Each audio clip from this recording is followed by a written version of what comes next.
The Hmong New Year celebration is called No Pe Chao. It begins at the end of the rice harvest. Family members return to their villages. The shaman sends away the bad spirits, calls the good spirits, and brings good luck for the next year. People like to eat and drink. They ride horses and play games. They dance and sing.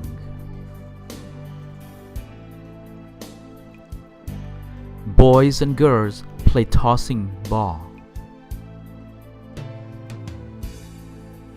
Everybody has fun. New Year is a happy time.